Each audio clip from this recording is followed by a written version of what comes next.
ప్రియ పరలోకపు తండ్రి, నీ ఘనమైన అతి పరిశుద్ధమైన నామానికి వేలాది స్తుతులు స్తోత్రాలు చెల్లించుకుంటున్నాం నాయన.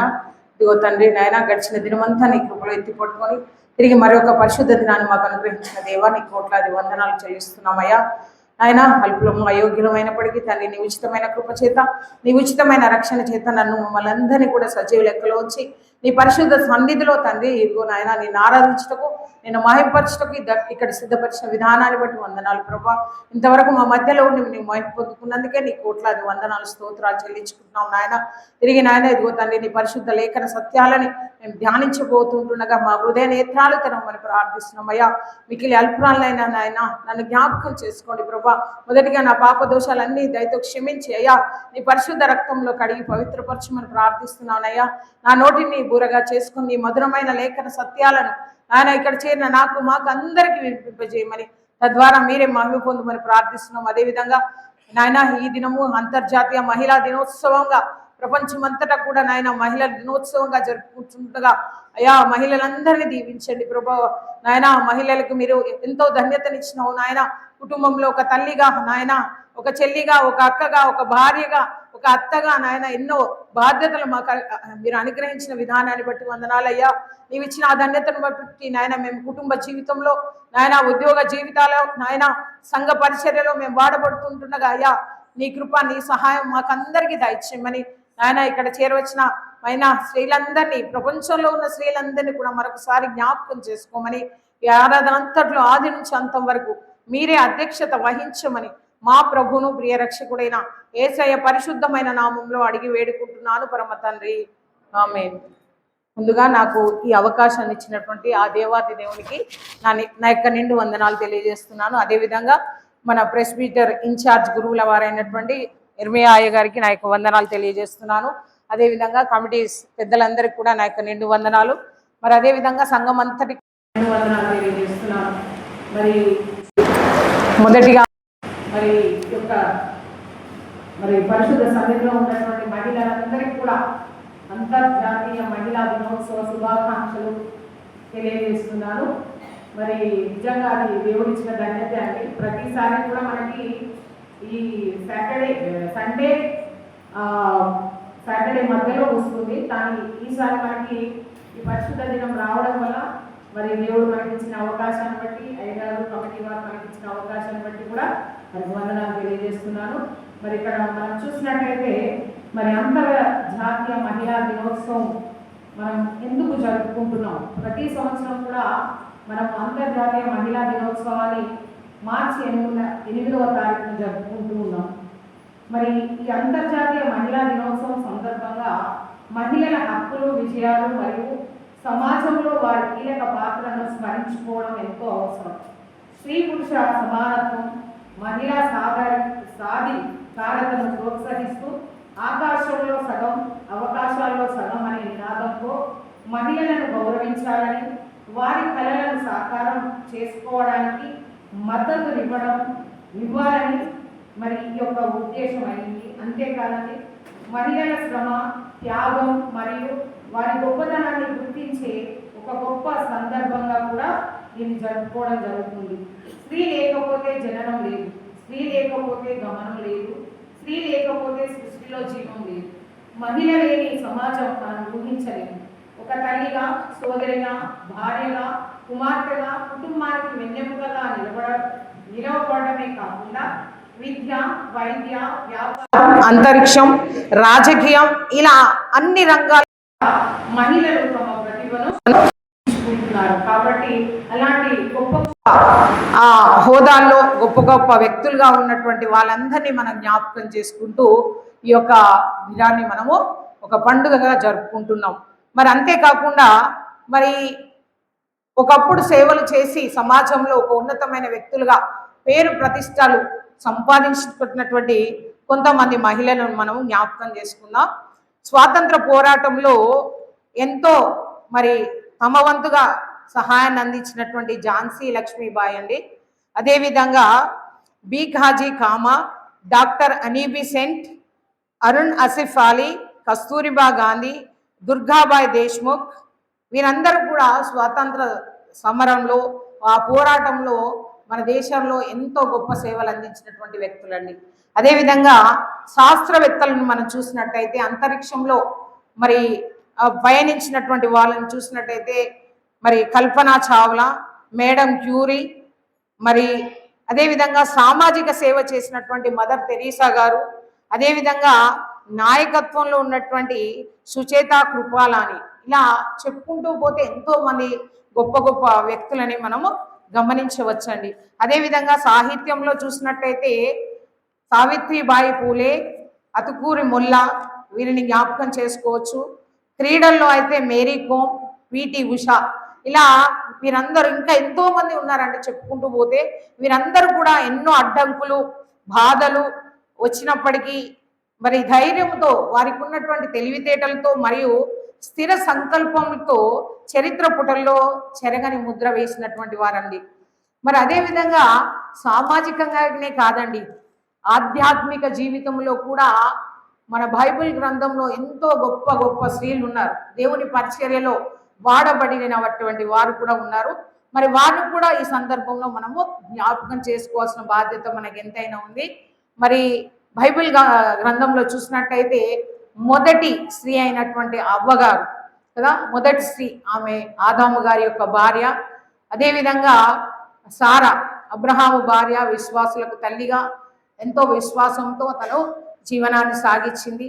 మిరియాము ఒక ప్రవక్తినిగా, ఒక సోదరిగా మరి ఇశ్రాయేలు జనాంగాన్ని ఆమె యొక్క గాన ప్రతిగానాలతో నడిపించినటువంటి వ్యక్తి. దెబోరా ఇశ్రాయేలీలను పరిపాలించినటువంటి ఒక న్యాయాధిపతి మరి ప్రవక్తిని, ఇశ్రాయేలీలకు ఒక తల్లిగా ఉండి మరి సిసేరాను చంపడంలో బాలాకును ప్రేరేపించినటువంటి ఒక గొప్ప స్త్రీ అండి. అదేవిధంగా రూతు తన అత్త నయోమి పట్ల తన యొక్క బాధ్యతను మరి కనబరుస్తూ అంతం వరకు ఆ అత్తకు సహాయంగా ఉన్నటువంటి ఆ యొక్క మోయాబీరాయలు. మరి అదేవిధంగా ఎస్తేరు యూదులను రక్షించినటువంటి ఒక పారసిక రాణి అండి ఈమె. హన్నా ప్రార్థన ద్వారా సమూయేలును పొందుకున్న ఒక భక్తిగల తల్లి. మరియా దేవుని చిత్తానికి లోబడి యేసుక్రీస్తుకు జన్మనిచ్చినటువంటి ఒక ధన్యురాలు. మగ్దలేని మరియా యేసు శిష్యురాలు, ఆయన పునరుద్ధానాన్ని మొదటి చూసినటువంటి వారిలో మొదటి స్త్రీ అండి. అదేవిధంగా లిదియా అపోస్తులైన పౌలు పరిచర్యకు సహాయపడినటువంటి మొదటి ఆసియా క్రైస్తవ స్త్రీ అండి. అదేవిధంగా చూస్తే ప్రిసిల్లా పౌలుతో కలిసి సువార్త పరిచర్య చేసిన భక్తి గల భార్య అండి ఈమె. ఈ విధంగా చూస్తే ఇంకెంతో మంది, తబిత ఉన్నది, తర్వాత ఆ పౌలు గారు పరిచర్యలో సహాయపడినటువంటి ఒక 16 మంది స్త్రీలు కూడా ఉన్నారండి. 16 కాదండి, 22 మెంబర్స్ ఉన్నారు. ఇలా చాలా మంది స్త్రీలు మరి దేవుని యొక్క పరిచర్యలో మరి ఆ యొక్క దేవుని యొక్క యేసుప్రభుల వారి యొక్క శిలువ యాగంలో వెంబడించిన వాళ్ళు స్త్రీలే. అదేవిధంగా ఆయన శిలువ వరణంలో ఉన్నవారు కూడా స్త్రీలే. ఆయన పరిచర్యలో కూడా పాల్గొన్నటువంటి వాళ్ళు కూడా ఎక్కువ మంది స్త్రీలే. ఈ విధంగా మరి బైబిల్లో కూడా ఉన్నటువంటి స్త్రీలు కూడా భార్యలుగా, తల్లులుగా, నాయకులుగా, మరి దేవుని సేవకులుగా తమ కాలంలో ప్రభావవంతమైనటువంటి జీవితాలని గడిపినటువంటి వారండి వీళ్ళంతా కూడా. ఇక మనము ఈరోజు ధ్యానాంశంలోకి వస్తామండి. ఈరోజు మనకి ఇవ్వబడినటువంటి ధ్యానాంశం ఏంటంటే సమ్మిళిత దృక్పథం కలుపుకొని ఉంటకైన పిలుపు, అంటే ఇంక్లూజివ్ పర్స్పెక్టివ్. ఈ యొక్క థీమ్ వినగానే నాకు కొంచెం ఏంటి ఇది సమ్మిళిత దృక్పథం అని కొద్దిగా దాని గురించి ఆలోచించడం జరిగింది. కానీ యూనివర్సల్ కావాలండి. దేవుడు తన సృష్టిలో, తన రూపంలో, తన పోలికలోకి తయారు చేసినటువంటి ప్రతి వ్యక్తిని ఆయన పిలుచుకుంటున్నాడు. పిలవడమే ఈ యొక్క థీమ్ యొక్క ముఖ్య ఉద్దేశం అండి. సమాజంలో కానీ, సంస్థల్లో లేదా ఒక వ్యవస్థలో కానీ ప్రతి ఒక్కరిని వారి యొక్క సామర్థ్యాలను, స్త్రీ పురుషులు అనే లింగభేదం లేకుండా, కులం మతం అనే భేదం లేకుండా మరి సమానంగా గౌరవించి వారికి భాగస్వామ్యాన్ని ఇవ్వడంలో, వారిని ప్రోత్సహించడంలో, అందరికీ సమాన అవకాశాలు కల్పిస్తూ అభివృద్ధి కల్పించడమే సమ్మిళిత దృక్పథం అండి. మరి అంతేకాకుండా సమానత్వం, ఎటువంటి వ్యత్యాసాలు లేకుండా మరి బలహీనతలు చూడకుండా వారిని బలపరచడమే ఈ యొక్క సమ్మిళిత దృక్పథం యొక్క ముఖ్య ఉద్దేశం. అంతేకాకుండా వివక్షత లేకపోవడం, ఎవరిని కూడా వెలివేయకుండా అందరినీ కూడా కలుపుకొని పోవడమే ఈ యొక్క అంశం యొక్క ముఖ్య ఉద్దేశం అండి. మన క్రైస్తవ ఆధ్యాత్మిక జీవితంలో మనం చూసినట్టయితే దేవుడు తన సృష్టిలో సృష్టించిన సమస్త జనములను తన యొద్దకు రమ్మని పిలుస్తూ ఉన్నాడు కదా. జీవరాశులన్నింటినీ వాటి వాటి క్రమం చొప్పున ఆయన నిర్మించాడు. ఒక మానవుని మాత్రమే తన పోలికలో తన స్వారూప్యంలో ఆయన నిర్మించుకున్నాడు కదా. మరి అలాంటి ఆ గొప్ప సృష్టికర్త అయినటువంటి దేవుడు ఎవరిని కూడా విడిచిపెట్టాడండి. వారు స్త్రీలే కానీ, పురుషులే కానీ, ధనవంతులే కానీ, మరి పేదవాళ్ళే కానీ, కురూపులే కానీ, మరి అంగవైకల్యం వారే కానీ, అన్యులే కానీ, మరి ఏ స్థితిలో ఉన్నా కూడా దేవుడు విడిచిపెట్టాడు. వాళ్ళందరినీ కూడా ఆ యొక్క తన యొక్క నివాస సన్నిధికి రావడానికి ఆయన పిలుచుకుంటున్నట్టుగా మనం చూస్తున్నాం. మరి యోహాను సువార్త 3వ అధ్యాయం 1వ వచనంలో మనం చూస్తే దేవుడు లోకమును ఎంతో ప్రేమించాడట. ఎంతో ప్రేమించను కాగా ఆయన తన అద్వితీయ కుమారునిగా పుట్టిన వాని యందు విశ్వాసముంచు ప్రతి వాడు నశించక ఆయన ద్వారా నిత్య జీవం పొందునట్లు ఆయనను అనుగ్రహించాను. మరి దేవుని ఉద్దేశం అంతే అండి. ఎంతగా ప్రేమించాడండి ఆయన, ప్రాణం పెట్టే అంతగా ప్రేమించాడు కదా. ఎందుకు ప్రేమించాడు?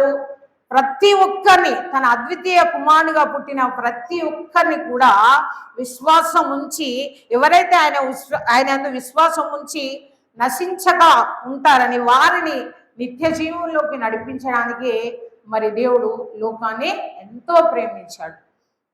మరి అంతేకాకుండా ఇక ఈ రోజు యొక్క మరి ఈ ధ్యానాంశాన్ని మనం చూసినట్టయితే మొదటి బైబిల్ పాఠంలో చూసినట్టయితే యెషయా గ్రంథము 56వ అధ్యాయము 1వ వచనం నుండి మరి 8వ వచనం వరకు మనం చూసినట్టయితే ఇక్కడ బబులోను చెరల నుండి ఇశ్రాయేలు ప్రజలు తిరిగి వచ్చారండి. వచ్చిన తర్వాత అక్కడ ఆలయ పునర్నిర్మాణము జరుగుతూ ఉంది. మరి ఆధ్యాత్మిక పునరుద్ధరణ కూడా జరుగుతూ ఉన్నటువంటి ఆ సందర్భంలో ఇక్కడ దేవుడు యెషయా ప్రవక్త ద్వారా ఆయన మాట్లాడుతూ ఉన్నాడండి. మరి ఇక్కడ మనం చూసినట్టయితే యెషయా గ్రంథంలో మొదటి వచనాన్ని మనం చూసినట్టయితే యెహోవా ఇలాగు సెలవిస్తున్నాడు, నా రక్షణ వచ్చుటకు సిద్ధముగా ఉన్నది, నా నీతి వెల్లడి అగుటకు సిద్ధముగా ఉన్నది, న్యాయ విధిని అనుసరించండి, నీతిని అనుసరించి నడుచుకోండి అని ఇక్కడ మరి పాత నిబంధన కాలంలోనే దేవుడు యెషయా ద్వారా ఆ రక్షణను గురించి మనకి ఆయన ఒక ప్రవచనాన్ని మనకు తెలియజేస్తూ ఉన్నాడు. మరి అదే యెషయా గ్రంథంలో మనం 7వ అధ్యాయంలో చూస్తే ఇదిగో కన్యక గర్భవతి కుమారుని కన్ను, అతనికి ఇమ్మానుయేలు అని పేరు పెట్టబడును అని అక్కడ దేవుడు అదే యెషయా ద్వారా మనకి ప్రవచనాన్ని ఇవ్వడం జరుగుతుంది. ఇక్కడ చూస్తే నా రక్షణ వచ్చటకు సిద్ధంగా ఉంది అని దేవుడు ఆ యొక్క మరి యెషయా ద్వారా సెలవిస్తున్నాడు. ఏంటి మరి ఆ రక్షణ అని మనం చూసినట్టయితే దేవుని రక్షణ పరలోక రాజ్యానికి మనల్ని తీసుకువెళ్ళే ఒక ఆత్మీయ అనుభవం అండి. మనం శాపం నుండి పాపం నుండి విడిపించబడే ఒక అనుభవమే రక్షణ. మరి రక్షణ అంటే విమోచన కూడా అని చెప్పుకోవచ్చు కదా. పాపం నుండి విడుదల పొందడం విమోచన అని కూడా చెప్పుకోవచ్చు. మరి నిర్గమకాండంలో మనం చూసినట్టయితే 14వ అధ్యాయము 13, 14 వచనాల్లో చూసినట్టయితే అక్కడ దేవుడు మోషేతో మాట్లాడుతున్నాడు. ఒకసారి చూడండి. భయపడకుడి, యెహోవా మీకు నేడు కలుగజేయు రక్షణను మీరు దూరక నిలుచుండి చూడుడి. మీరు నేడు చూసిన ఐగుప్తీయులను ఇక మీదట మరి ఎన్నడూ చూడరు. యెహోవా మీ పక్షమున యుద్ధం చేయును, మీరు ఊరకై ఉండవలనని ప్రజలతో చెప్పారు. అయితే ఇక్కడ చూసినట్టయితే ఇశ్రాయేలుకు దేవుడు ఆ యొక్క ఇశ్రాయేలు జనాంగాన్ని ఐగుప్తులు తరుముకుంటూ వచ్చేసినప్పుడు ఆ ఇశ్రాయేల్ అంటున్నారు, మేము ఐగుప్తులో ఉండి చచ్చిపోయినా అయిపోయేది, మమ్మల్ని ఇక్కడ తీసుకొచ్చి ఇబ్బంది పెడుతున్నాం అన్నప్పుడు మోషేకి ఏం చేయలేక ఆయన దేవుని వైపు చూసినప్పుడు దేవుడు ఆ మోషేని ధైర్యపరుస్తూ ఉన్నాడు అనమాట. ఏంటి అంటే, మోషే భయపడకు, నేనున్నా నీకు తోడుగా, అందుకు యెహోవా మీకు నేడు కలగజే రక్షణ మీరు ఊరక నిల్చుండి చూడండి. నేను మీకు రక్షణ ఇస్తాను. మీరు ఆ యొక్క ఐగుప్తీయులను చూసి మీరు ఏమాత్రం బెదిరిపోవాల్సిన అవసరం లేదు, భయపడకండి అని ఆయన ఊరికే నిలుచుండి చూడండి. నేడు మీకు ఐగుప్తులు ఇక మీద ఎన్నడూ కూడా చూడరు, మీకు రక్షణ అనేది నేను కల్పిస్తానని అక్కడ దేవుడు సెలవిస్తున్నాడండి. మరి అదే విధంగా అపోస్తుల కార్యములు 10వ అధ్యాయము 9వ వచనంలో కూడా మనం చూసినట్టయితే అక్కడ కూడా మరి రక్షణ గురించి ఒక దేవుడు ఒక చక్కని వాక్యాన్ని మనకు తెలియజేశాడు. అపోస్తుల కార్యము 10:9. మరునాడు వారు ప్రయాణమైపోయి పట్టణములకు సమీపించినప్పుడు పగలు ఇంచుమించు 12 గంటలకు పేతురు ప్రార్థన చేయుటకు మిద్ద మీదికి ఎక్కెను. యేసు ప్రభువని రోమ పత్రిక, యేసు ప్రభువని మీ నోటితో ఒప్పుకొని దేవుడు మృతులలో నుండి ఆయనను లేపనని మీ హృదయం అందు విశ్వసించిన ఎడల నీవు రక్షించబడదు. యేసు ప్రభువని మన నోటితో ఒప్పుకోవాలి. ఎప్పుడు ఒప్పుకుంటామండి? ఆయన సజీవుడైన దేవుడు అని మనము తెలుసుకున్నప్పుడు, ఆయన గురించి విన్నప్పుడు కదా, మన హృదయంలో ఒక ప్రేరేపణ, హృదయంలో పరివర్తన, హృదయం అనేది తెరవబడి వెంటనే ఏం చేస్తామంటే ఆ జీవము గల దేవుని, ఆ అద్భుతకరుడైన దేవుని, ఆ సృష్టికర్త అయినటువంటి దేవుని మన నోటితో ఒప్పుకొని ఆయన మృతులలో నుండి పునరుద్ధానుడయ్యాడని, ఆయన లేపబడ్డాడని మన హృదయంలో మనం ఎప్పుడైతే విశ్వసిస్తామో అప్పుడు మనము ఏమవుతామంటే రక్షించబడతామట. అదే అండి రక్షణ అంటే కదా. ఏదో మన ఇంట్లో వాళ్ళు నమ్ముకోమన్నారనో లేకపోతే అందరితో పాటు నేను నమ్ముకోవాలనో అది కాదండి. మన హృదయము తెరవబడాలి. అసలు ఆయన ఎవరు, యేసుప్రభు అంటే ఎవరు, ఆయన ఎందుకు వచ్చాడు ఈ లోకంలోకి అనేది మనము ముందు తెలుసుకోవాలి. తెలుసుకున్న తర్వాత ఆయనను మన నోటితో ఒప్పుకోవాలి. కేవలం పెదవులతో కాదని హృదయంలో నుండి మనకి ఆ పరివర్తన రావాలి. ఆ తలంపు వచ్చినట్టయితే మనము రక్షించబడతాం. అదేవిధంగా ఎఫెసీ పత్రిక 2వ అధ్యాయం 8, 9 వచనాల్లో కూడా చూసినట్టయితే అక్కడ కూడా దేవుడు ఒక చక్కటి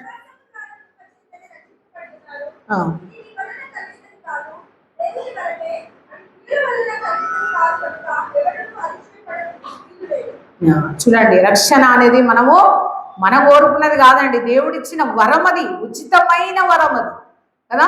ఆ ఉచితమైన వరాన్ని మనము దేవుణ్ణి ఆ కృప చేత పొందుకున్నాం కాబట్టి మనం అతిశయపడదు కదా. దేవుణ్ణి బట్టి మనం అతిశయపడాలి, అంతేగాని మనము రక్షణ పొందుకున్నామని మన ఎట్టి పరిస్థితిలో కూడా మనము అతిశయపడకూడదని దేవుడు సెలవిస్తున్నాడు. మరి యేసు ప్రభు వారు నశించిపోతున్నటువంటి ఆ మానవాన్ని రక్షించడానికి మరి రక్షకుడుగా క్రీస్తు యేసుగా ఒక కన్యక గర్భాన ఉదయించబోతున్నాడని మరి యెషయా ద్వారా 700 సంవత్సరాల క్రితమే ఆయన తెలియజేశాడు. అందుకే ఇక్కడ మొదటి వాక్యంలో మనం చూస్తే 56వ యెషయా గ్రంథం 56వ అధ్యాయంలో నా రక్షణ వచ్చుటకు సిద్ధంగా ఉంది, నా రక్షణ నేను ఇవ్వబోతున్నాను కాబట్టి మీరు సిద్ధపడండి అని దేవుడు ఆ యెషయా ద్వారా తెలియజేస్తున్నాడు. మరి రక్షణ అనేది ఎవరికంటే ఒక పరిమితమైన జనాంగానికేనా, లేకపోతే తాతల నాటి నుండి వచ్చిన వారికైనా అదే వారికే సంక్రమిస్తుందా? లేదండి, ప్రతి ఒక్కరికి కదా. అందుకే అపోస్తుల కార్యంలో అక్కడ 10వ అధ్యాయము 72వ వచనంలో అక్కడ దేవుడు ఒక చక్కటి వాక్య భాగాన్ని మనకి ఇచ్చాడు.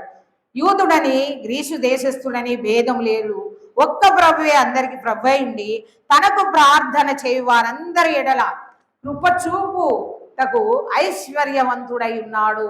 ఎందుకనగా ప్రభు నామమును బట్టి ప్రార్థన చేయవాడెవడో రక్షించబడును. ఎవరటండి? యూదుడని లేదు, గ్రీసు దేశస్థుడని లేదు, లేదా భారతదేశస్థుడని లేదు, పాకిస్తానీయుడని లేదు. ప్రతి ఒక్కరికి దేవుడు ఏం చేస్తున్నాడట? ఏ భేదం లేదండి, లింగ భేదం లేదు, లేకపోతే వారికి ఉన్న లోపాలని బట్టి కూడా దేవుడు ఆ భేదాన్ని చూడట్లేదు. కానీ ఒక్కడే ప్రభు, ఈ సర్వ సృష్టికి ఒక్కడే ఆయన ప్రభువుగా ఉన్నాడు. అంతేకాకుండా తనకు ప్రార్థన ఎవరైతే చేస్తారో ఆయన వారి ఎడల కృప చూపిస్తూ ఐశ్వర్యవంతుడై ఉన్నాడట. ఎందుకు ఐశ్వర్యవంతుడై ఉన్నాడంటే ప్రభు నామాన్ని బట్టి మనం ఎప్పుడైతే ప్రార్థన చేస్తామో ఆయన మనల్ని రక్షించుకుంటాడని అక్కడ వాక్యము సెలవిస్తుంది. కాబట్టి మరి రక్షణ సిద్ధంగా ఉంది కాబట్టి మనము ఏం చేయాలండి? సిద్ధపడాలి. అందుకే 2వ కొరింథీలో చూస్తే 6వ అధ్యాయం 2వ వచనంలో ఇదిగో ఇప్పుడే అనుకూల సమయము, ఇదిగో ఇదే రక్షణ దినము. మనం అనుకుంటున్నామేమో దేవుడు ఇంకా రావడానికి చాలా టైం అవుతుంది కదా, ఎందుకులే ఇంకా టైం ఉంది కదా, ప్రార్థన చేయడం ఎందుకు కదా, వాక్యం చదవడం ఎందుకు, చర్చికి వెళ్ళడం ఎందుకు, నెలకు ఒకసారి వెళ్తే అయిపోతుంది కదా అని అనుకుంటున్నాం మేము. కానీ ఇక్కడ దేవుడు చెప్తున్నాడు, ఇప్పుడే, ఇదిగో ఇప్పుడే అనుకూల సమయం, ఇదిగో ఇదే రక్షణ దినం. కాబట్టి నువ్వు సిద్ధపడు. ఇంకెవరైతే సిద్ధపడి లేరో, ఎవరైతే దేవునికి దూరంగా ఉన్నారో వారందరికీ కూడా దేవుడు యెషయా ద్వారా పిలిపిస్తున్నాడండి. అంతేకాకుండా నా నీతి వెల్లడి అగుటకు సిద్ధముగా ఉన్నది, న్యాయ విధిని అనుసరించుడి, నీతిని అనుసరించి నడుచుకునుడి. అక్కడ దేవుడు నా నీతి వెల్లడి అగుటకు సిద్ధముగా ఉంది అంటున్నాడు. ఏంటండి దేవుని నీతి? మరి మొన్నటి దినంన, శుక్రవారం దినంన మనకి ఆంటీ గారు ఎంతో చక్కగా దేవుని నీతి ఏంటి, మానవ నీతి ఏంటి అని తెలియజేశారు కదా. దేవుని నీతి ఏంటండి? మనుషులందరూ కూడా పాపం చేసి నశించిపోతున్నప్పుడు వాళ్ళని రక్షించాలని ఆ ప్రేమామయుడు ఏం చేశాడు, ఆ పరమును తన మహిమైశ్వర్యాన్ని విడిచిపెట్టి ఒక రిక్తునిగా ఈ లోకానికి వచ్చి మన పాపలన్నింటినీ కూడా ఆయన క్షమించి మన కొరకు తన ప్రాణాన్ని ఆ శిలువ మీద అప్పగించుకున్నాడు కదండి. మరి అదే ఆయన నీతి.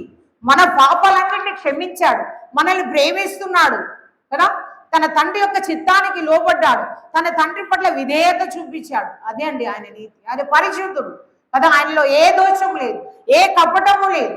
అంత పవిత్రుడైనటువంటి ఆ దేవుని యొక్క నీతిని మనము కలిగి ఉండాలి కదా. ఆయనకి ఏ పక్షపాతము కూడా లేదండి కదా. అందరికీ ఆయన దృష్టిలో అందరూ కూడా సమానులే కదా.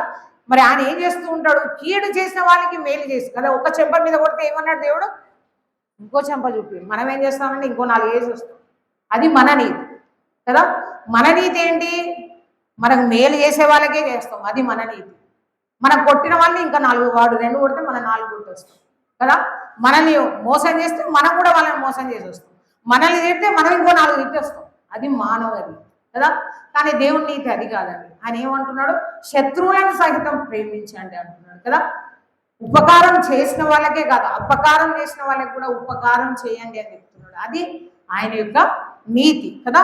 మరి ఆ నీతిని మనము ఏం చేయాలంటే అనుసరించాలట. మరి ఆయన రక్షణ ప్రణాళికలో మనం ఉండాలంటే ఆయన నీతిని మనం అనుసరించాలి.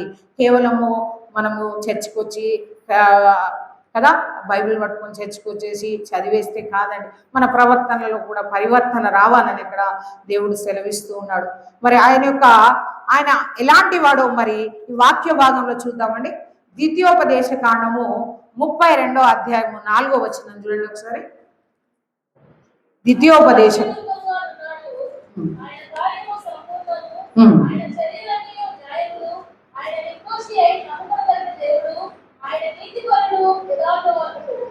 చాలు చూడండి. ఆయన క్రియలన్నీ కూడా పరిపూర్ణాలట, ఆయన చర్యలన్నీ కూడా న్యాయం. ఆయన ఏ చేసినా న్యాయమైంది చేస్తాడట. ఆయన అన్యాయము చేయని నమ్మకమైన దేవుడట. ఎవరికి కూడా అన్యాయం చేయలేదండి ఆయన కదా.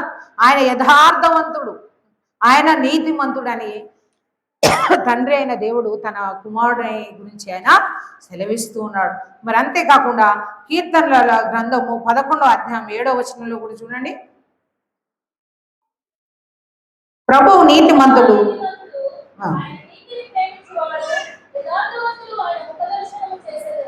చాలా చూడండి, ప్రభువు నీతిమంతుడు, ఆయన న్యాయమును ప్రేమించేవాడట కదా.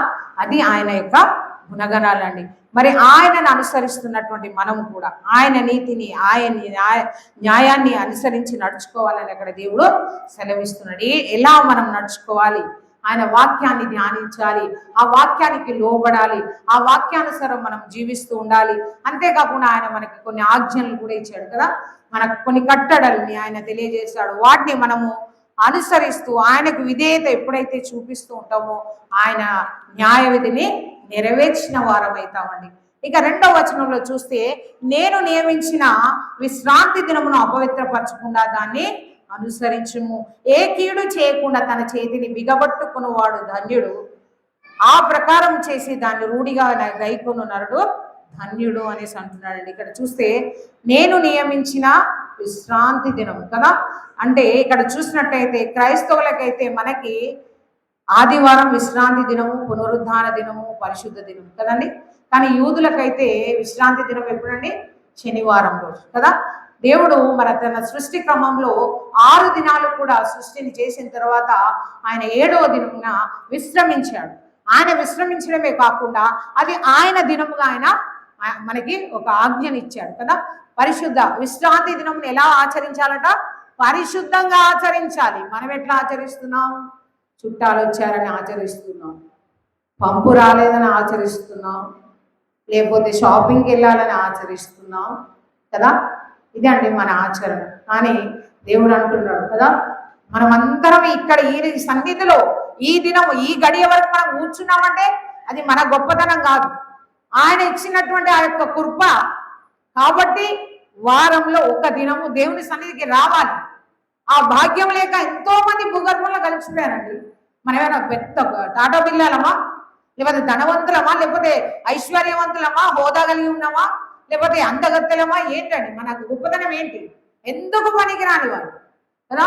అయినా కూడా ఆయన ఉచితమైన కృప చేత మనల్ని రక్షించారు. మరి ఒక్క 2-3 గంటలు మనం ఇస్తున్నామండి? ఇవ్వలేకపోతున్నాం, ఏదో సాకులు చెప్తున్నాం. కానీ మరి ఆయన ఒక్క గడియ మనల్ని మర్చిపోతే ఏమైతే అండి మన బ్రతుకులు, మన జీవితాలు ఏమైపోతాయి, మన బ్రతుకులు ఏమైపోతాయి? దేవుని సన్నిధికి రాగలుగుతున్నామా? రాలేకపోతున్నాం. కానీ ఇక్కడ ఏమంటున్నాడు దేవుడు? విశ్రాంతి దినాన్ని పరిశుద్ధంగా ఆచరించండి. ప్రతి ఒక్కరూ ఆ రోజు ఏం పని చేయకుండా నన్ను ఆరాధించండి, మొదట నాకు స్థానం ఇవ్వండి కదా. ఆది యందు వాక్యం ఉండేను, వాక్యము దేవుడై ఉండేను, వాక్యమే దేవుని యొద్ద ఉండేను. వాక్యం అంటే ఎవరండి? దేవుడే కదా. మొట్టమొదటి దేవుడికి స్నానం ఇవ్వాలి. మనం అన్నిటికి ఇచ్చిన తర్వాత దేవుడికి ఇస్తాం. అప్పటికి ఓపిక ఉండదు, ఈ శరీరం అలిసిపోతుంది, మోగరిస్తే నిద్ర వస్తుంది కదా. అది కాదు, దిన ప్రారంభంలోనే దేవునికి స్నానం ఇవ్వాలి కదా. మరి ఖచ్చితంగా విశ్రాంతి దినాన్ని ఆచరించాలంటున్నాడు. అంతేకాకుండా ఏ కీడు చేయకుండా నీ చేతిని బిగబట్టుకో. ఏంటంటే ఈ చేతితోటే మనం అన్ని పాపాలు చేసాం కదా. కొట్టడం, తిట్టడం, ఇంకా దోచుకోవడం కదా. ఈ చేతిని బిగబట్టుకో అంటున్నాడు కదా. ఎవరైతే ఈ చేతిని బిగబట్టుకుంటాడో వారు ధన్యులు, అంటే వారు ఆశీర్వాదానికి వారసులు చెప్తున్నారు. మరి మన చేతిని బిగబట్టుకునే వారిగా మనం ఉంటున్నామా కదా. దేవునికి సమయాన్ని ఇవ్వాలి. అంతేకాకుండా ఆయనకు సమయాన్ని ఇవ్వకపోతే ఆ సమయాన్ని మనం దొంగిలించుకున్న వాళ్ళం అవుతామండి. ఖచ్చితంగా దేవుని సమయం దేవునికి మనము ఇవ్వాలి కదా. మరి చేతిని బిగబట్టుకోవడం అంటే ఈ చేతితో కూడా ఎటువంటి పనులు చేయకూడదని దేవుడు వాక్యం ద్వారా సెలవిస్తున్నాడు. అప్పుడైతే నువ్వు ఆశీర్వదించబడతావు, అప్పుడైతే నువ్వు ధన్యుడిగా మార్చబడతామని సెలవిస్తున్నాడు. అంతేకాకుండా ఆ ప్రకారం చేసి దాన్ని రూఢిగా గైకొను నరుడు ధన్యుడు. యెహోవాను హత్తుకొను అన్యుడు నిశ్చయంగా యెహోవా తన జనుల నుండి నన్ను వెలివేయనని అనుకునవద్దు. అన్యులు ఏమనుకుంటారటండి? అయ్యో దేవుడు నన్ను వెలివేశారు, నన్ను దేవుడు అంగీకరిస్తాడో లేదో, నాకు దేవుడు అంటే ఎవరో తెలియదు కదా, నేను అన్యుని కదా, నేను రక్షించబడలేదు కదా, నేను బాప్తీసం తీసుకోలేదు కదా అని అన్యులు అనుకుంటూ ఉంటారట. కానీ దేవుడు అట్లా అనుకుంటాడండి? దేవుడు అందరికీ ప్రభు. ఆయన మన ఒక్కరికే కాదు, మందవరి సంఘానికే కాదు, లేదా మన భారతదేశానికే కాదు, కేవలం క్రైస్తవులకే కాదు, దేవుడు అందరికీ ప్రభువుగా ఉన్నాడు కదా. ఆయన ఎవ్వరిని కూడా తోసిపుచ్చేవాడు కాదు, ఆయనలో ఏ పక్షపాతము లేదు అని అక్కడ దేవుడు సెలవిస్తున్నాడు. 1 పేతురు 3వ అధ్యాయం 9వ వచనం చూడండి. 1 పేతురు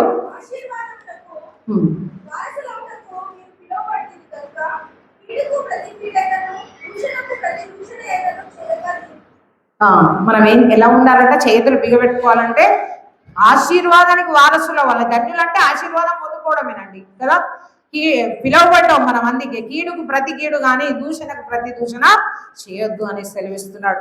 మరి ఇక్కడ మనం చూసినట్టయితే యెహోవాను హత్తుకొను అన్యుడు నిశ్చయముగా యెహోవా జనులను నన్ను వేయునని అనుకున్నాం. షండు నేను ఎండిన చెట్టు అని అనుకోవద్దు అని అంటున్నాడు కదా. ఎవరండి షండు? అసలు షండు అంటే ఏంటి అని మనం గమనించినట్లయితే ఈ యొక్క భూలోకంలో వారు ఎండిన చెట్టు అని అనుకుంటున్నారు. షండు అంటే నపుంసకులు అండి, వందత్వం కలిగినటువంటి వారు, సంతానోత్పత్తి చేయలేనటువంటి వ్యక్తులని షండులు అనేసి అంటారు. మన భాషలో చెప్పాలంటే హిజ్రాలు అంటారు కదా. దేవుడు వాళ్ళని కూడా తోసిపుచ్చలేదు కదా. ఆయన అనుకుంటున్నాడు, నా వల్ల సంతానం కలగదు కదా, నా వల్ల నా యొక్క వంశం అభివృద్ధి చెందదు కదా, నేను ఒక ఎండిన చెట్టునని అనుకుంటున్నాడు. కానీ ఆ ఎండిన చెట్లనే దేవుడు ఆయన సన్నిధిలో వాడుకున్నాడండి కదా. మనం చూసినట్టయితే ఇక్కడ మరి వీరు షండులు ఎక్కడెక్కడ ఉన్నారండి చూసినట్టయితే, వీరు తరచుగా రాజభవనాల వద్ద కదా, రాణుల వద్ద, అంతఃపురంలో ఉపపత్నులకు కాపలా కాసే సేవకులుగా వీళ్ళు ఉన్నారు. దేవుడు అలాంటి ధన్యత ఆ యొక్క షండులకు ఇచ్చాడండి.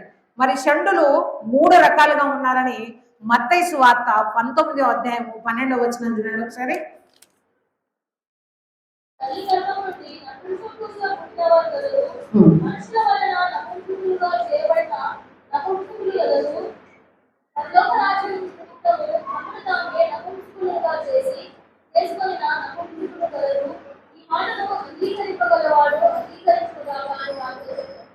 చాలా చూడండి, షండులు చూడండి 3 రకాలుగా ఉన్నారట కదా. వాళ్ళు ఎవరట? కొంతమంది పుట్టుకతోటే షండులుగా వచ్చిన వారు. అలాంటి వాళ్ళని మనము అపోస్తుల కార్యంలో 8వ అధ్యాయం 26 నుండి 40 వచనాల్లో చూస్తే, మరి ఆది అపోస్తులైనటువంటి ఫిలిప్పు గారు ఒక నపుంసకుడైన ఎథియోపియా అధికారికి సువార్త ప్రకటించి బాప్తిసం ఇచ్చాడు ఆయన. ఇది వారు దేవుని వాక్యానికి దూరస్తులు కారు అని అక్కడ ఆ యొక్క బాప్తిసం ద్వారా వాళ్ళు దేవుని కుమారులుగా అంగీకరించబడ్డారండి. అంతేకాకుండా ఎస్తేరు గ్రంథంలో మనం చూస్తే, మరి అక్కడ అంతఃపురంలో ఉన్నటువంటి ఆ రాజులకి ఒక సేవకుడుగా హేగై ఉన్నాడు కదా. మరి ఎస్తేరు గ్రంథం 2వ అధ్యాయం 3వ వచనంలో మనం చూస్తాం. అంతేకాకుండా ఇర్మియా గ్రంథము 38వ అధ్యాయము 7వ వచనంలో చూస్తే, ఎబెద్మెలెకు ఈయన ఇర్మియా ప్రవక్తను చెరసాల నుండి రక్షించిన ఇథియోపియన్ నపుంసకుడు అండి. వీళ్ళందరూ కూడా మరి నపుంసకులుగా పిలబడ్డారు. అయినా కూడా దేవుడు వాళ్ళకున్నటువంటి ఆ శారీరక బలహీనతను ఆయన గుర్తించలేదు కదా. ఆయన వారిని ఒక గొప్ప స్థానంలో, ఒక గొప్ప స్థలాల్లో ఆయన దాని యొక్క ప్రణాళికలో ఆయన వారిని ఉంచుకున్నట్టుగా చూస్తున్నాం. అందుకే ఈ పరిశుద్ధ గ్రంథంలో వారి యొక్క పేర్లు లిఖించబడ్డట్టుగా చూస్తున్నాం. ఇంకా 2వ వర్గం ఎవరండి? మనుషులచే నపుంసకులుగా మార్చబడినటువంటి వారు.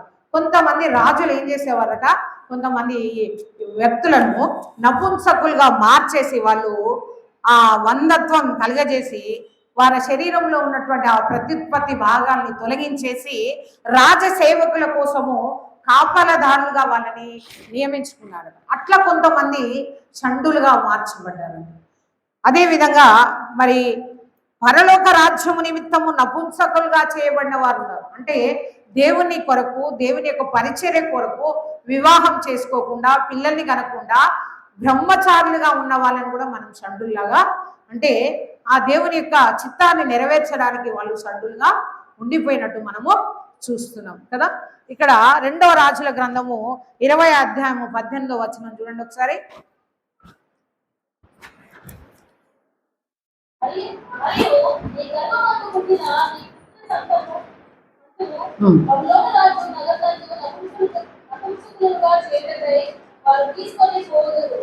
చూడండి, బబులోను చెరకి ఏం చేశారట వాళ్ళు?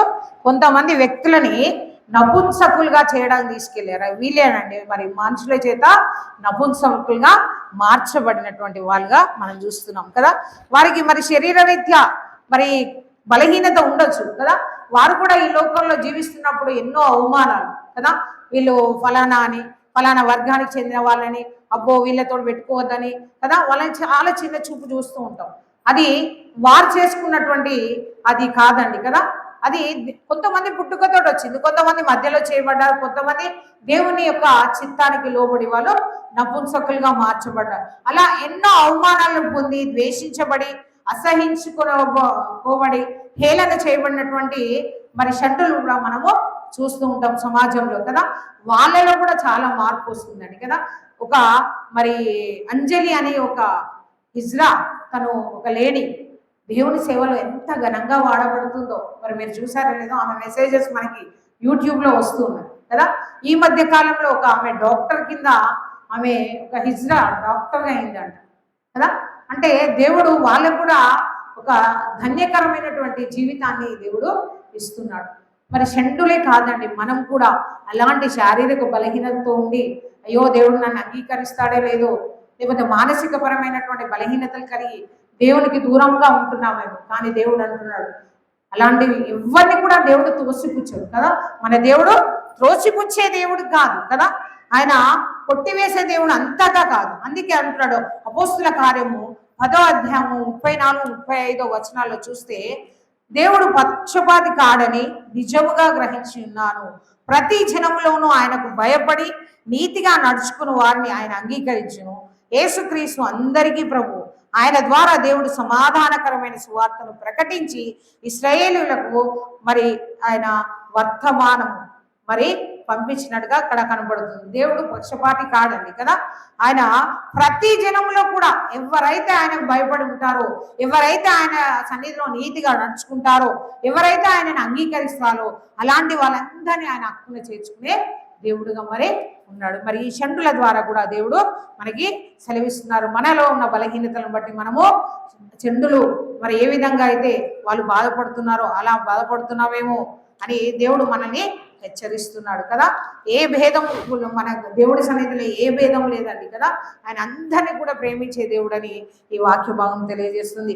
అదేవిధంగా మరి ఇక 5వ వచనాన్ని చూసినట్టయితే, యెహోవా ఇలాగ సెలవిస్తున్నాడు, నా ఇంటను నా ప్రాకారములలో ఒక భాగం వారికి ఇచ్చేదను, కొడుకులు కూతుళ్ళు అని అనిపించుట కంటే శ్రేష్టమైన పేరు వారికి పెట్టుచున్నాను. చూడండి ఎంత గొప్ప ధన్యత ఇస్తున్నాడు దేవుడు వాళ్ళకి, షండులకి.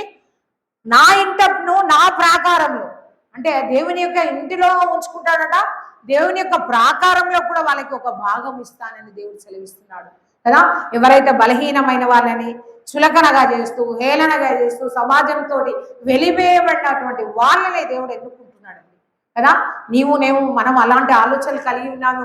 అయ్యో నేను ఎందుకు పనికిరాని దాన్ని, నేను బలహీనరాల్ని, నాకు ఆరోగ్యం బాగుంటలేదు, నాకు మాట్లాడడం రాదు, నాకు చదవడం రాదు, నాకు ప్రార్థించడం రాదని ఎవ్వరు కూడా అనుకోవద్దండి. దేవుడిని అడగాలి అంతే, దేవుడే ఇస్తాడు కదా. ఇక్కడ మరి ఈ చెట్టులు కూడా నేను ఎండిపోయిన చెట్టు వంటి వాడిని అనుకోగానే దేవుడు చూడండి ఎంత గొప్ప వరాన్ని ఇస్తున్నాడు. కొడుకులు కూతుళ్ళు, ఎవరన్నా అయ్యో నా కొడుక అంటే ఎంత సంతోషంగా ఫీల్ అవుతాం, ఎవరన్నా నా బిడ్డ అంటే ఎంత సంతోషంగా ఫీల్ అవుతాం. వాళ్ళకంటే శ్రేష్టమైన భాగ్యాన్ని దేవుడు తన యొక్క ప్రాకారంలో తన ఇంటిలో ఇస్తానని సెలవిస్తున్నాడు. ఎంత గొప్ప ధన్యత అండి కదా. ఆ షండులైనటువంటి ఆ స్థితిలో ఉన్నవారు ఎవరైనా సరే, అంటే శారీరక బలహీనత ఉన్నవారే కావచ్చు, మానసిక బలహీన దేవుణ్ణి చేర్చుకోవాలండి. అప్పుడే ఆయన అంత గొప్ప ధన్యతని ఇస్తుంది. కొట్టివేయబడని నిత్యమైన పేరు వారికి పెట్టుచున్నాను. కొట్టివేయబడని జనముగా ఆయన నిత్యము వారి పేరుని ఆయన సన్నిధిలో ఉంచుకుంటాడట. అంతేకాకుండా విశ్రాంతి దినమును పరిశుద్ధపరచకుండా ఆచరించు నా నిబంధనను ఆధారం చేసుకుంటూ యెహోవాకు దాసులై యెహోవా నామమును ప్రేమించు ఆయనకు పరిచర్య చేయవలనని ఆయన పక్షాన చేరు అన్యులను నా పరిశుద్ధ పర్వతమునకు తోడుకుని వచ్చేదను. అపవిత్రపరచడం ఏంటండి? అపవిత్రపరచడం అంటే విశ్రాంతి దినాన్ని ఆయన సన్నిధికి రాకపోవడమే అపవిత్రపరచడం. ఆయనకు వారమంతా దేవుడు చేసిన మేళ్ళకి కృతజ్ఞతాస్తుతులు చెల్లించకపోవడమే అపవిత్రపరచడం. ఆయన సన్నిధిలో గడపకపోవడమే అపవిత్రపరచడం. అపవిత్రం అంటే ఇంకేదో కాదండి. దేవుడు అదే అంటున్నాడు, విశ్రాంతి దినాన్ని అపవిత్రపరచకుండా ఆచరించుచు ఎవరైతే ఆచరిస్తారో నా నిబంధనలను, దేవుడు కొన్ని నిబంధనలు కదా మనకి చూసినట్టయితే బైబిల్ గ్రంథంలో ఎన్నో నిబంధనలు ఇచ్చాడు కదా. ఆ బైబిల్ గ్రంథంలో ఉన్న వ్యక్తులకే కాదు మనకు కూడా ఇచ్చాడు కదా. అబ్రహాం గారికి ఆ విశ్వాసం ద్వారా ఆయన మరి వాగ్దానాన్ని ఆ యొక్క నిబంధనను పొందుకున్నాడు. మోషేకి ధర్మశాస్త్రం ద్వారా ఆయన నిబంధన పొందుకున్నాడు. మరి అదే విధంగా మరి నోవహును కూడా చూస్తే నోవహుతో కూడా దేవుడు నిబంధన చేసుకున్నాడు. కేవలం వాళ్ళతో మాత్రమే కాదండి, దేవుడు మనకు కూడా ఎన్నో నిబంధనలు ఇచ్చాడు కదా. ఎప్పుడు నువ్వు పరిశుద్ధ దినాన్ని పవిత్రంగా ఆచరించాలి కదా. ఆయన సన్నిధికి రావాలి, ఆయనకు ప్రార్థించాలి, ఆయన సన్నిధిలో నువ్వు గొంతెత్తి స్తుతించాలి. అయ్యో నాకు గొంతు లేదు, నాకు పాట రాదు, నా బొంగురు గొంతు, నన్ను చూసి ఎవరన్నా అవుతారో, నథింగ్ అండి. దేవుడు స్వరాన్ని ఇచ్చింది గొంతెత్తి పాడడానికి. ఇదేం సింగింగ్ కాంపిటీషన్ కాదు కదండి. దేవుని సన్నిధిలో మనం అందరూ గొంతెత్తి దేవుని స్తుతించాలి. అది ఆయన కోరుకునేది కదా. ఆయన సన్నిధిలో మోకరించి ప్రార్థించాలి, ఆయన వాక్యానికి లోబడాలి, ఆ వాక్యాన్ని ధ్యానించాలి కదా. అదే ఆయన కోరుకునేటువంటి పవిత్రత. మరి అలాంటి వాళ్ళని ఆయన ప్రేమిస్తానంటున్నాడు. ఆయన పరిశుద్ధ పర్వతం ఏంటండి ఆయన పరిశుద్ధ పర్వతం? ఒకసారి కీర్తనల గ్రంథము 15వ అధ్యాయం చూద్దామా. అక్కడ ఆయన పరిశుద్ధ పర్వతం మీదకి ఎవరు ఎక్కాలి, ఎవరు ఉండాలి అని దేవుడు అక్కడ మాట్లాడుతున్నాడు. ఒకసారి చూడండి. ప్రవర్తన కలిగి నీతిని అనుసరించుచు హృదయపూర్వకముగా నిజము పలుకువాడే. అతివాడు నాలుకతో కొండములాడడు, తన శరీరానికి కీడు చేయడు, తన పొరుగు వాని మీద నింద మోపడు. చాలా బాగా చూడండి. యెహోవా నీ గుడారంలో అతిథిగా దగిన వాడెవడు, నీ పరిశుద్ధ పర్వతం మీద దగిన వాడెవడు. ఎవరటండి వాళ్ళు? యథార్థమైన ప్రవర్తన కలిగి నీతిని అనుసరించు హృదయపూర్వకంగా పలుకువాడే కదా. యథార్థమైన ప్రవర్తన, మనుషుల ముందు ఒకలాగా మనుషుల వెనకాల వద్దు అని బీ ఫ్రాంక్గా ఉండాలని దేవుడు సెలవిస్తున్నాడు కదా. నిజం పలకాలి, అబద్ధాలు సమయానుసారంగా అబద్ధాలు ఆడేస్తూ ఉంటాం మనం కదా. అది కూడా దేవునికి ఇష్టమైంది కాదంటున్నాడు. అంతేకాకుండా నాలుకతో కొండెములాడేవాళ్ళు, తర్వాత చెలికానికి కీడు చేసేవాళ్ళు, మన అనుకున్న వాళ్ళకి కీడు చేస్తూ ఉంటాం కదా. అలా చేసేవాళ్ళు కూడా దేవుని యొక్క పరిశుద్ధ పర్వతం మీద నివసించే అర్హత లేదట. అట్టివాడు నాలుకతో కొండెములాడు, తన చెలికానికి వడ్డీకి కీడు చేయుడు, తన పొరుగు వాని మీద నింద మోపడు, అతని దృష్టికి నీచుడు అసహ్యుడు. మరి ఎవరైతే ఇవన్నీ చేయకుండా నీతిగా న్యాయంగా నమ్మకంగా పరిశుద్ధంగా ఉంటాడో అలాంటి వాళ్ళనే దేవుడు తన పరిశుద్ధ పర్వతం మీదకి ఆయన తోడుకొని వస్తానని సెలవిస్తున్నాడు కదా. మరి ఏంటంటే ఆయన పరిశుద్ధ పర్వతం? మరి కీర్తనల గ్రంథంలో మనం చూస్తే 2వ అధ్యాయం 6వ వచనంలో ఆయన యొక్క పరిశుద్ధ పర్వతమైన సియోను గురించి ఆయన తెలియజేస్తున్నాడు కదా.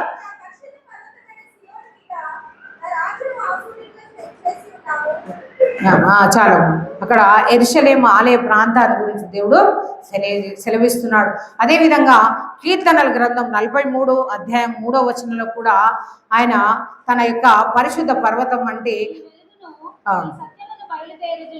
అవి నాకు త్రోవ చూపును, అవి నీ పరిశుద్ధ పర్వతమునకును నీ నివాస స్థలములకును నన్ను తోడుకొని వచ్చును. చూడండి, ఆయన పరిశుద్ధ పర్వతం ఏంటండి? ఆయన నివాస స్థలమే ఆయన పరిశుద్ధ పర్వతం అంట. అంతేకాకుండా యెహెజ్కేలు 24:14లో కూడా చూస్తే ప్రతిష్ఠించబడిన స్థలము అని దేవుడు సెలవిస్తున్నాడు కదా. అదే ఆయన పరిశుద్ధ పర్వతం అండి. ఆ పరిశుద్ధ పర్వతంలో దేవుని యొక్క ప్రత్యక్షత ఉంటుంది, దేవుని యొక్క మహిమ ఉంటుంది, ఆయన నివసిస్తూ ఉంటాడు. అలాంటి ఆ యొక్క పరిశుద్ధ సన్నిధికి ఆయన తీసుకెళ్తూ ఉంటానంటున్నాడు. ఎవరిని?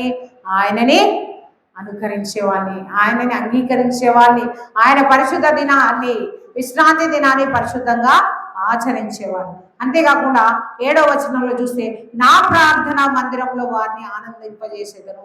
ఎవరైతే వెలివేయబడ్డారో, ఎవరైతే దీన స్థితిలో ఉన్నారో వాళ్ళందరినీ కూడా ఆనందపరుస్తాడట. దేవుని సన్నిధిలో మనం ఆనందాన్ని అనుభవిస్తున్నామండి.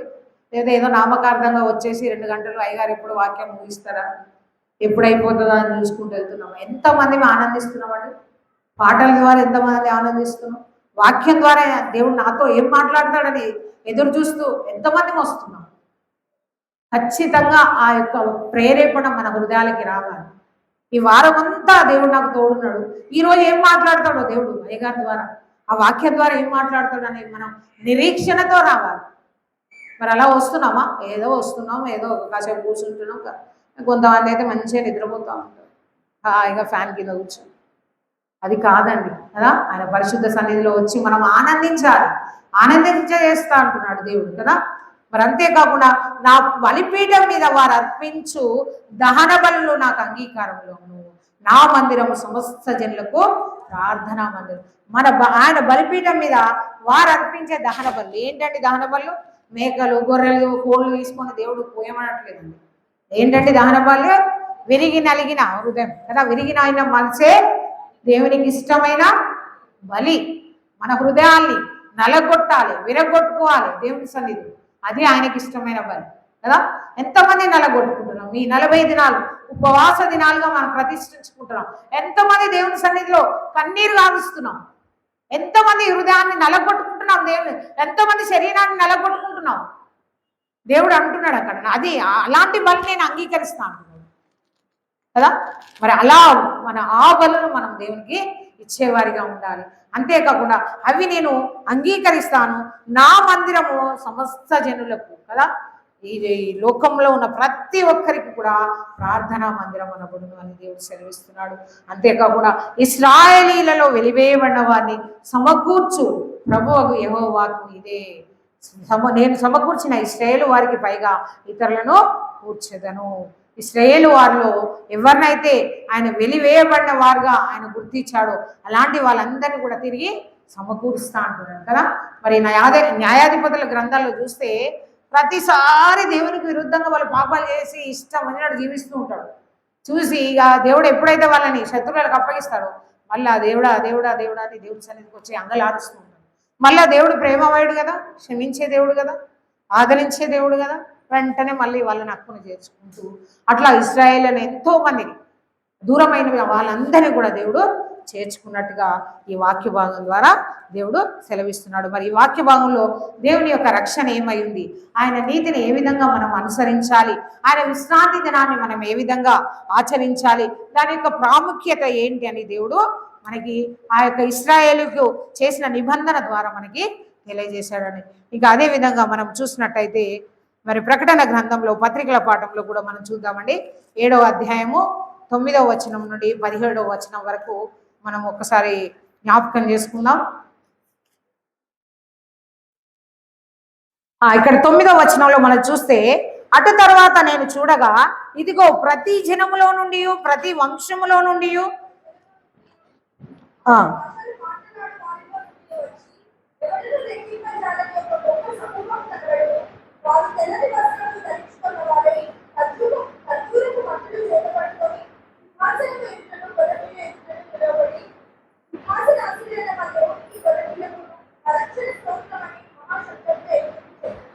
చాలా ఇక్కడ చూసినట్టయితే యోహాను గారు ఆ పరలోక దర్శనంలో ఆయన చూస్తూ ఉన్నాడట. లెక్కించలేనటువంటి జనం అంటే ఒక ప్రపంచంగా వచ్చేసారట.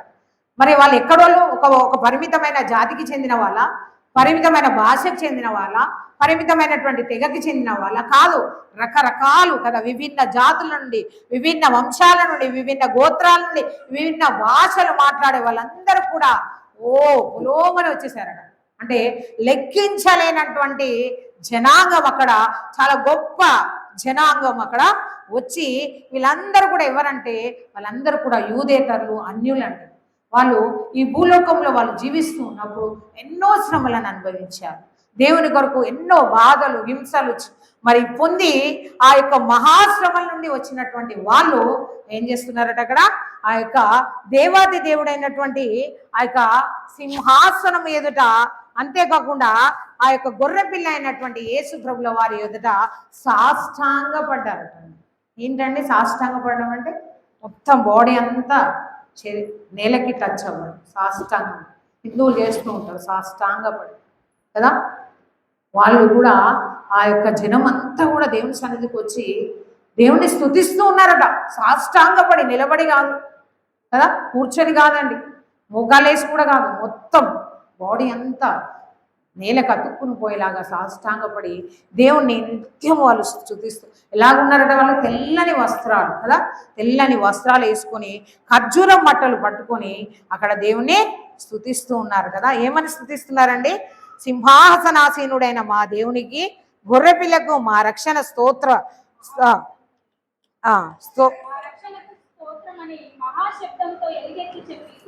చూడండి ఎంత ఎలుగెత్తి చెప్తున్నారట దేవునికి స్తోత్రం స్తోత్రం స్తోత్రం అని కదా. ఆ యొక్క సింహాసనాసీనుడైనటువంటి దేవుడికి, ఆ యొక్క గొర్రెపిల్ల ఆగా ఉన్నటువంటి ఆ దేవునికి వాళ్ళు అక్కడ స్తోత్రం ఎలుగెత్తి చెప్తున్నారట. మరి దేవతలందరూ కూడా సింహాసనం చుట్టూ, పెద్దల చుట్టూ, ఆ 4 జీవుల చుట్టూ నిలవబడి ఉండరు.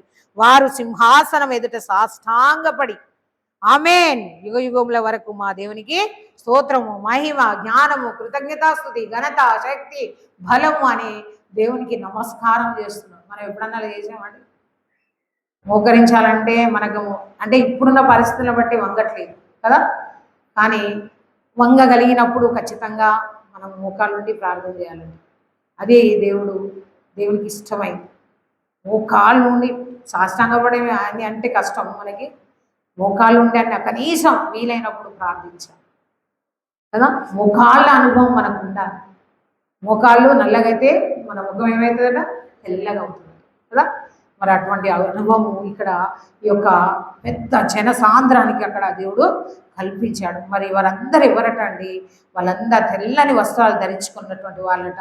మరి వాళ్ళు ఈ లోకంలో జీవించినప్పుడు దేవుని గురించి విని వారు మారు మనసు పొంది రక్షించబడి బాప్తిస్మం పొంది దేవునికి లోబడి మరి ఆ యొక్క పాపం అనే ఈ లోక పాపం అనే ఆ మురికిని మొత్తం కూడా కడుక్కొని వచ్చిన వారని అక్కడ మిగతా భాగాల్లో చూస్తే ఆ 24 పెద్దల్లో కథను అడుగుతున్నాడు యోహాన్ గారు, ఈ తెల్లని వస్త్రాలు ధరించిన వాళ్ళు ఎవరండి అని అడిగితే నాకేం తెలియను అనేసి యోహాన్ గారు అంటే అప్పుడు మళ్ళీ ఆయనే అంటున్నాడు, వీరు మహాశ్రమల నుండి వచ్చిన వారు, అంతేకాకుండా గొర్రెపిల్ల రక్తంలో తమ వస్త్రాలని ఉదుక్కొని వాటిని తెలుపు చేసుకున్నారు.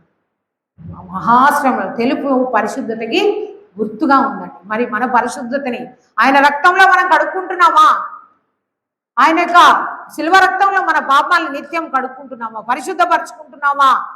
ఎన్నో శ్రమలు పడి వాళ్ళు హత సాక్షులుగా అయినటువంటి వాళ్ళండి వాళ్ళంతా. వాళ్ళు వచ్చి అక్కడ గొర్రెపిల్ల రక్తంతో కడుక్కొని వచ్చి దేవుని స్తుతిస్తూ ఉన్నారు.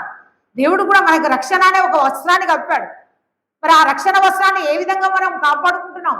ఈ లోకం అనే మురికితోటి, ఈ పాపం అనే మురికితోటి కదా. టీవీ సీరియల్లని, సినిమాలని, వ్యసనాలని ఇదన్నిటితో మురికి చేసేసుకుంటాం.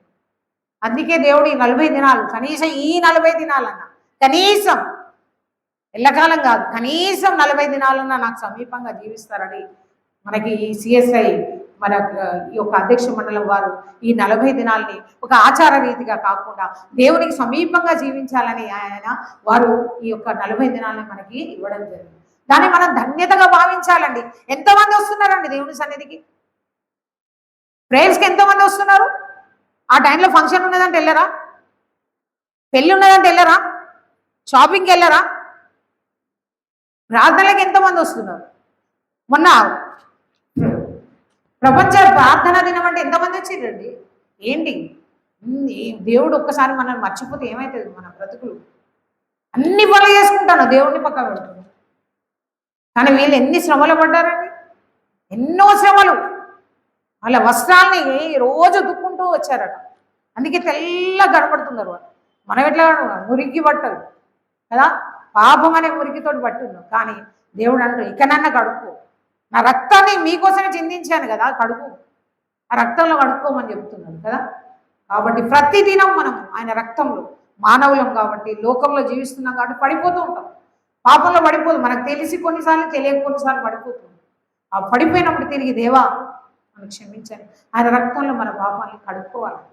ఆయన రక్తం మన కొరకే చిందించాలి, పవిత్రమైన పరిశుద్ధమైన యవ్వన రక్తం. చిన్న పిల్లోడికి ఏమన్నా అయితేనే తల్లడిల్లిపోతామే కదా. 33.5 సంవత్సరాలు పెంచిన కుమారుడు కళ్ళ ముందు చనిపోతే కదా రక్తం గారుతా ఉంటా, తల్లి ఎంత తల్లడిల్లాలి? ఎవరి కోసం అండేదంతా? మన కోసమేగా. మరి ఏం చేస్తున్నాం? ఆ రక్తంలో కడుక్కుంటున్నామా? దేవుడు సెలవిస్తున్నాడు, ఇకనైనా నీవు ఆ రక్తంలో నీ యొక్క పాపాన్ని కడుక్కొని నువ్వు జీవించినట్టయితే వారికి ఎటువంటి ఆశీర్వాదాలు ఇస్తాడో కూడా అక్కడ దేవుడు సెలవిస్తున్నాడు కదా. అందువల్ల వారు దేవుని సింహాసనం ఎదుట ఉండి రాత్రింబవళ్ళు ఆయన ఆలయంలో ఆయన సేవించుతున్నారు. రాత్రింబవళ్ళు కూడా రాత్రి పగలు ఎప్పుడు ఆయనను సేవించుకుంటూ ఆ నిత్య రాజ్యంలో, ఆ పరిశుద్ధ సన్నిధిలో వాళ్ళు ఉన్నారు కదా. వారి మీద సింహాసనాసీనుడైనటువంటి తానే ఆయన గుడారము కదా, ఆయన వారి మీద కప్పుతాన్ని సెలవిస్తున్నాడు. ఆయన వారిని నిత్యము ఆయన కనుసన్నల్లో ఉంచుకుంటారని, వారికి ఆకలి కానీ దాహం కానీ ఏముండదట. సూర్యుని ఎండ దెబ్బ తగులుతుంది కదా, సన్స్ట్రోక్ తగులుతుంది, వడదెబ్బ తగులుతుంది అనే బాధ ఏం లేదు కదా. ఎందుకు? ఈ లోకంలోనే అన్ని అనుభవించారు. కానీ మనం ఏం చేస్తున్నాం? ఈ లోకంలో రాజభోగాలు అనుభవిస్తున్నాం, తర్వాత ఉంటుంది మనకి.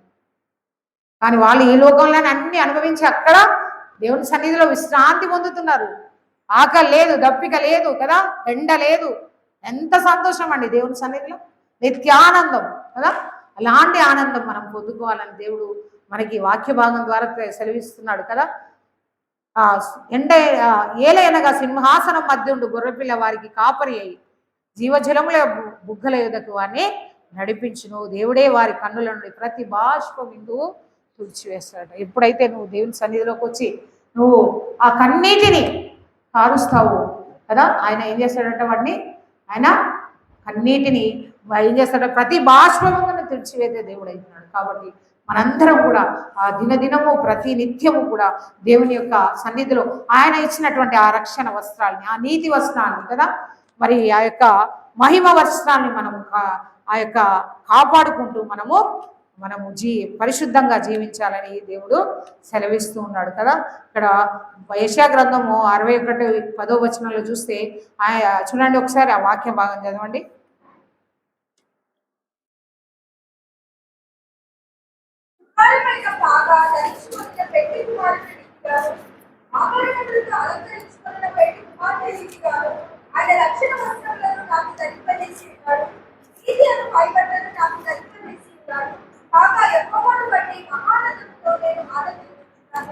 చాలు చాలు చూడండి, ఆయన మనందరినీ కూడా ప్రదానం చేసుకున్నాడు.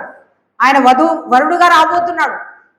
మనం వధువుగా సిద్ధపడడానికి ఆయన ఏం చేశాడు, ఆల్రెడీ ప్రదానం చేసుకున్నాడు. ప్రదానం చేసుకుని ఆయన మనకు ఒక రక్షణ వస్త్రాన్ని కప్పేసి వెళ్ళిపోయాడు. ఆ వరుడు కోసం, రాబోతున్న ఆ వరుడు కోసం మనం సిద్ధపడాలి. ఒక పెళ్లి కుమార్తె ఎంగేజ్మెంట్ అయినాక ఎలా ఎదురు చూస్తుందండి? పెళ్లి కుమారుడు యొక్క ఆలోచనలు తలపులతో ఎదురు చూస్తూ ఉంటుంది.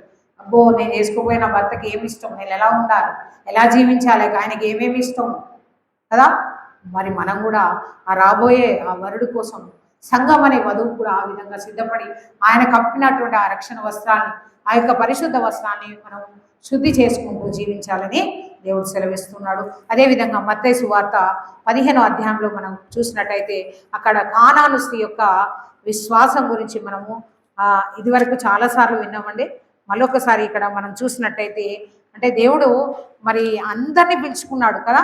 మరి ఇక్కడ మనం చూసినట్టయితే ప్రకటన గ్రంథంలో ఎంతోమంది అన్యులని, యూదేతరులను ఆయన పిలుచుకున్నాడు కదా. పెద్ద జనాంగాన్ని ఆయన పిలుచుకున్నాడు. ఆయన సన్నిధిలో నిత్యం వారు ఆనందిస్తున్నారు. ఇక్కడ చూసినట్టయితే 15వ అధ్యాయం 21వ వచనం నుండి 28వ వచనం చూస్తే అక్కడ తూరు సీదోను ప్రాంతానికి మరి యేసు ప్రభుల వారు వెళ్ళారట. అది ఒక అన్య ప్రదేశం అండి కదా.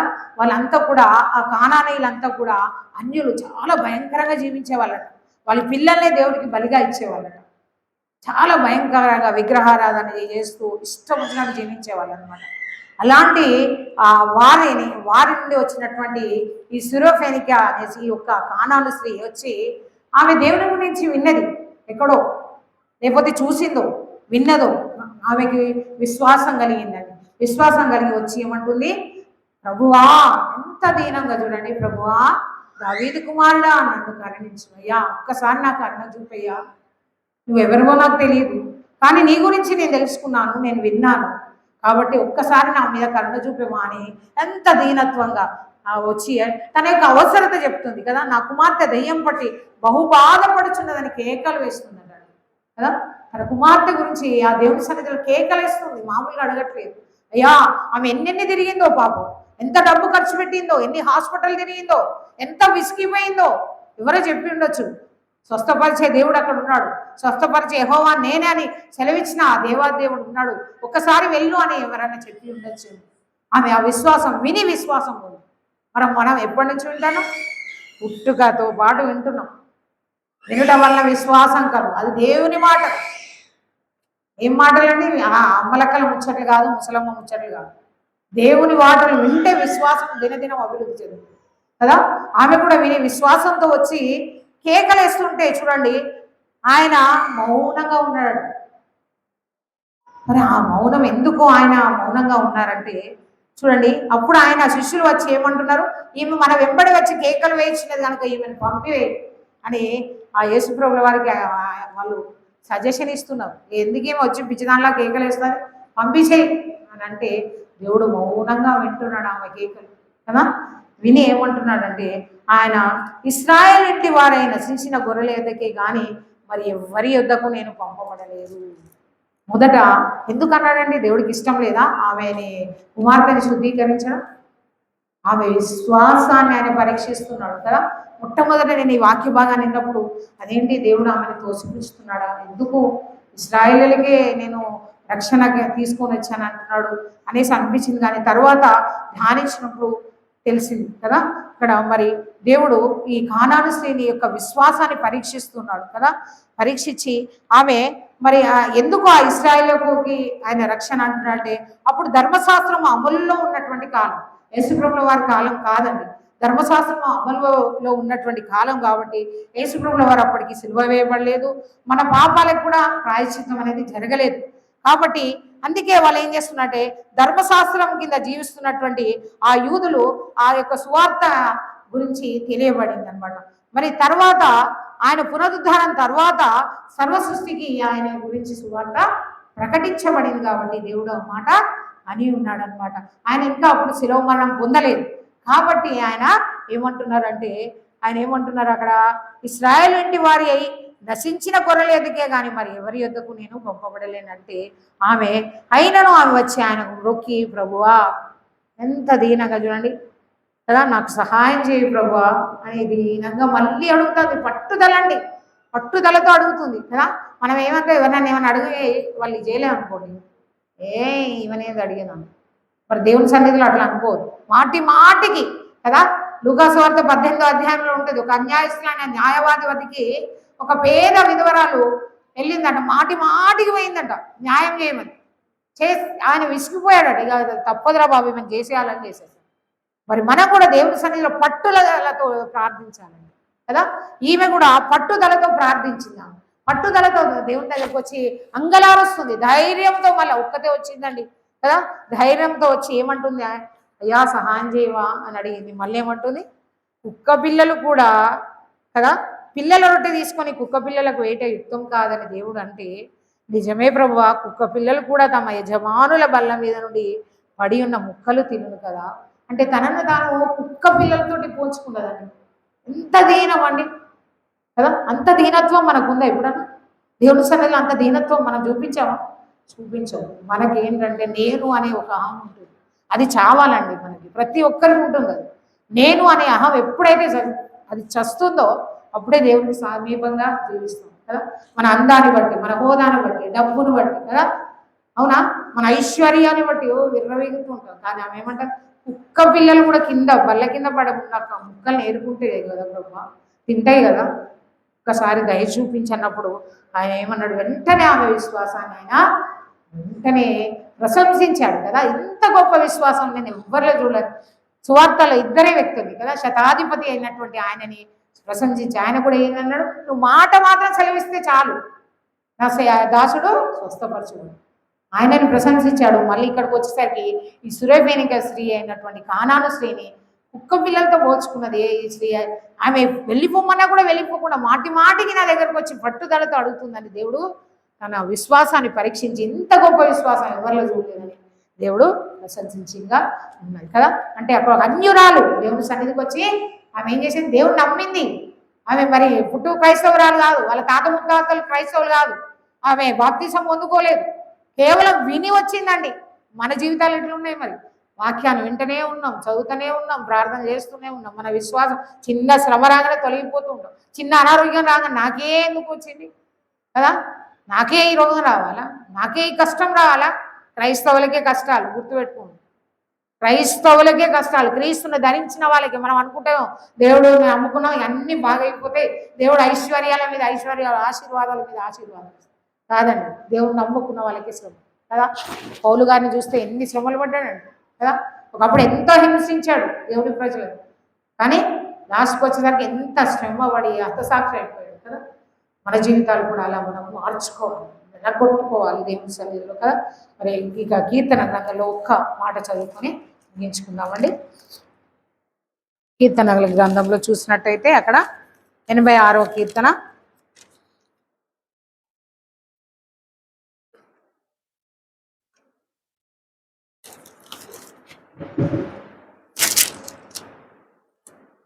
ఇక్కడ చూసినట్టయితే దావీదు గారు తన దీన స్థితిని ఆయన యొక్క నమ్మకాన్ని దేవునికి తెలియజేస్తున్నాడు. మొదటి 2 వచనాల్లో, ఇంకా 3-4 వచనాల్లో దేవునికి మొరపెడుతూ ఉన్నాడు.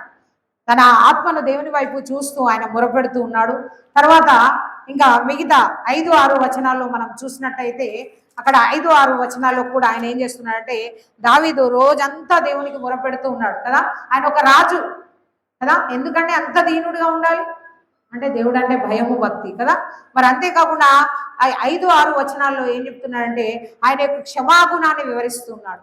దేవుని యొక్క గొప్పదానాన్ని ఆయన తెలియజేస్తూ ఉన్నాడు. ఇంకా 8-9 వచనాల్లో చూస్తే దేవుని అద్వితీయతను, ఆయన గొప్పదానాన్ని కీర్తిస్తూ ఉన్నాడు కదా. దేవుళ్ళలో అలాంటి దేవుడే లేడని అక్కడ ఆయన ఎంత గొప్ప సాక్ష్యం ఇస్తున్నాడు. 9వ వచనంలో, ప్రభు ఆ దేవతల్లో నీ వంటి వాడు లేడు, నీ కార్యములకు సాటి అయిన కార్యములే లేవు. ఎప్పుడైనా చెప్పినాడు మీరు మా దేవుడు అంతా గొప్పోడు లేడని ఎప్పుడైనా చెప్పిర్రా? లేదా అమ్మో మేము క్రైస్తవులు అని చెప్తే ఎక్కడ తెచ్చుకుంటున్నా అని దాచుకుంటున్నాము. చెప్పాలి, దేవుడు చేసిన కార్యం అంటే నువ్వు బతికున్నావు, అదే దేవుడు చేసిన కార్యం. నీకంటే గొప్పలు ఎంతోమంది చనిపోయారు, నీవు నేను బతికున్నావు అంటే అదే గొప్ప కార్యం. అది చెప్పుకోవాలి. మనం బ్రతికున్నామంటేనే అది ఒక అద్భుత కార్యం, అదే సాక్ష్యం కదా. నీవు సృజించిన అన్యజనులందరూ వచ్చి నీ సన్నిధిని నమస్కారం చేయదు. చూడండి, దేవుడు అన్యజనులను పిలుచుకుంటాడు. అదే ఈ యొక్క థీమ్ యొక్క ముఖ్య ప్రాధాన్యత అదే అండి. యూనివర్సల్ కాల్ అంటే దేవుడు అందరినీ, లోకంలో ఉన్న ప్రతి ఒక్కరిని పిలుచుకుంటున్నాడు కదా. అన్యజనులు అందరూ కూడా వచ్చి ఏం చేస్తారట, దేవుని సన్నిధిలో నమస్కారం చేసి ఆయన సాగిలపడి ఆయనని కొనియాడుతారని దేవుడు సెలవిస్తూ ఉన్నాడు. మరి అంతేకాదు, వాళ్ళు ఆయన నామాన్ని వాళ్ళందరూ కూడా ఘనపరుస్తారని సెలవిస్తున్నాడు.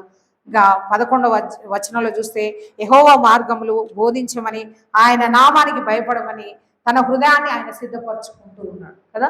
దేవుడు దయాదాక్షిణ్యాలు గలవాడని, మరి ఆయన దీర్ఘశాంతుడని, మరి ఇక మిగతా వచనాల్లో మన కింద చూస్తే ఆయన నా తట్టు తిరిగి నన్ను కరుణింపుము, నీ సేవకునికి నీ బలము అనుగ్రహింపుమని దేవుడు ఆయన ఆ దేవుని సన్నిధిలో ఆ దీనత్వంతో ఆ రాజుగా ఉన్నటువంటి దావీదు ఆయన ఏం చేస్తున్నాడు, ప్రార్థిస్తూ ఉన్నాడండి కదా. దీర్ఘశాంతుడిగా కృపాసత్యములతో నింపినవాడని అక్కడ దేవుని సన్నిధిలో ఆయన ప్రార్థిస్తూ దేవుని సన్నిధిలో దేవుని యొక్క గుణగణాలని ఆయన ప్రచురం చేస్తూ ఉన్నాడు. కాబట్టి మన జీవితంలో కూడా దేవుడు మనందరినీ ఎప్పుడో ఆ రక్షణ అనే ప్రణాళికలో ఏర్పరచుకున్నాడు. కాబట్టి దినదినము దేవుడు మనకు ఒక బాధ్యతని కదా అనుగ్రహించాడు. ఏంటి, సర్వలోకంలోకి వెళ్ళి సర్వసృష్టికి వినేవారిగా కాదండి, చెప్పేవారిగా ఉండాలి కదా.